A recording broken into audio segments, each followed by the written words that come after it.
सूर में महंगाई का जिन बेकाबू हो गया, दीगर अशिया के साथ साथ फल आवाम की दस्तरस से बाहर है।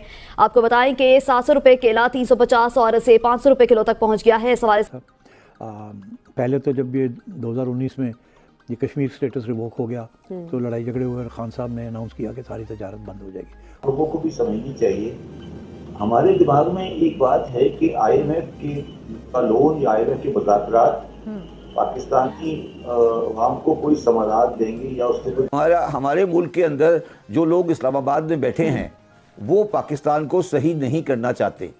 क्यों नहीं करना चाहेंगे? उनका स्टेक पाकिस्तान में नहीं है। वो अपनी तस्वीरें खिंचवाना चाहते हैं, उनको पाकिस्तान का पता नहीं है।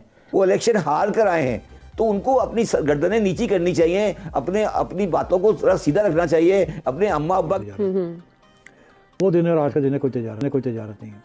एक स्टेज ऐसी आई कि खान साहब ने हमाद अजहर साहब जो कि उनके मिनिस्टर थे उनको कहा कि भाई थोड़ी सी तजारत खोल दो और इकोनॉमिक कोऑर्डिनेशन कमेटी के अंदर डिस्कस करो और शुरू करो, क्योंकि यहाँ शॉर्टेजेस हो रहे थे, प्राइसेस बढ़ रही थी, तो आवाम का भी सोचना था। तो उन्होंने कहा चलो चुप करके एक दो आइटम जो है मंगवा लो, तो not a big thing but मंगवा लो, बिकॉज ये भारत ने आपको नहीं कहा कि आप बंद करें, आपने खुद बंद किया इस प्रोटेस्ट।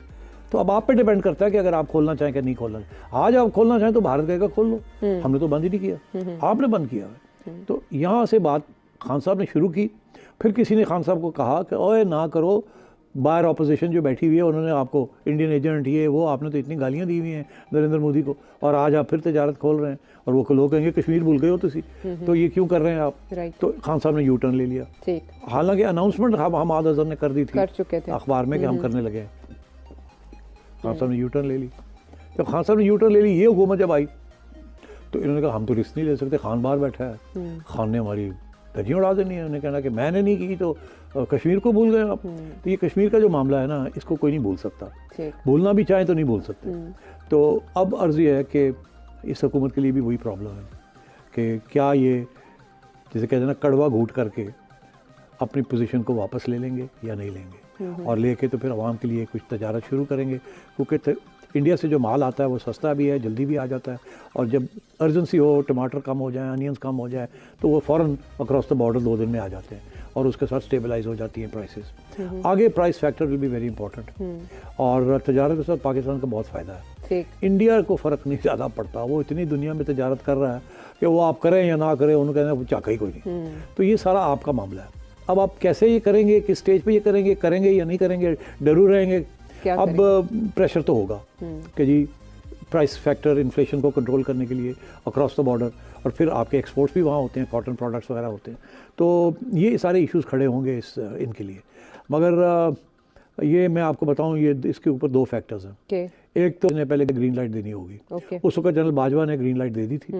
इनफैक्ट जनरल बाजवा का ये मौक़िफ़ था कि अब नॉर्मलाइज करना है, हमने जियो इकोनॉमिक्स करनी है, जियो पॉलिटिक्स नहीं करनी। याद है उसका इशारा यही था कि इंडिया के साथ नॉर्मलाइज करें आहिस्ता आहिस्ता। तो इसलिए इमरान खान ने कोशिश की, फिर भाग गया, क्योंकि पता लगा मेरी छुट्टी होने लगी है, तो बाहर में जाके क्या करूँगा, उनका नहीं करते। ठीक, अब इनके लिए क्या है, अब अगर जनरल आसिम इनको ग्रीन लाइट देते हैं और कहते हैं फिक्र ना करो, असी थोड़े नाल हाँ, असी संभाल लांगे, और ये बाय द वे ये संभाल भी लेंगे, क्योंकि इनके मोहरे हर जगह पे हैं।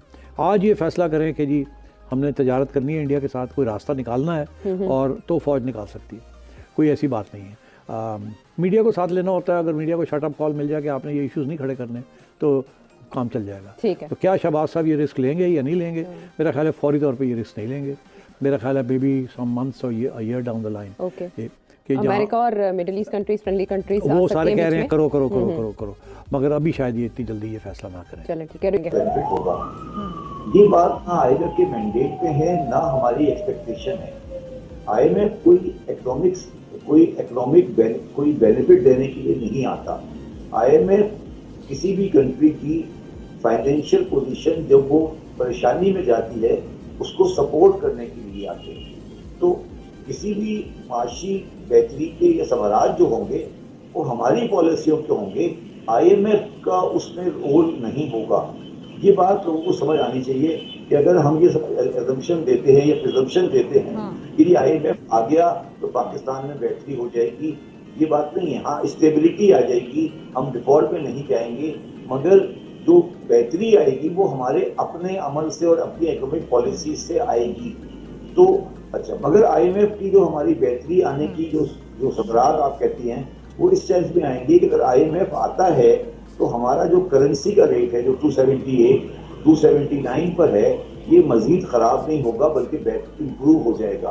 और अगर आईएमएफ नहीं आया तो हमारी करेंसी का और डिवैल्यूएशन करना पड़ेगा। तो अब इस बात को अगर समेटा जाए तो इसका मतलब है कि हमें आईएमएफ चाहिए पहली बात, और आईएमएफ के साथ उन्होंने जो बातें की हैं हमारी मैशत को सही करने के लिए वो करनी है, दूसरी बात। और तीसरी बात, तो मैशत सुधारने के लिए जो हमने अमल करने हैं वो भी हमें करने पड़ेंगे। अगर ये तीनों चीजें साथ होंगी फिर कोई समरात अवाम की तरफ जा सकेंगे, अदरवाइज अच्छा जैदी साहब, ये जो आपने बात की अवाम के हवाले से, समरात के हवाले से, तो हम देखते हैं कि मुश्किल फैसले अक्सर अवाम को मुश्किलात में डाल देते हैं। अब इस दफा जो मुश्किल फैसले होंगे इसमें अवाम को कहाँ देखते हैं? देखिए, मुश्किल फैसले काफी हद तक हम कर चुके हैं। जहां तक उसमें मुश्किल फैसलों में गैस की प्राइस की इंक्रीज है और बिजली की प्राइस की इंक्रीज है, वो हम काफी हद तक कर चुके हैं। अब जो दूसरा फैसला है वो डिस्कोस की प्राइवेटाइजेशन है, और तीसरी बात जो है वो ये है कि वो कहते हैं कि आप टैक्स के बेस को बढ़ाएं, और चौथा जो है वो प्राइवेटाइजेशन को करें।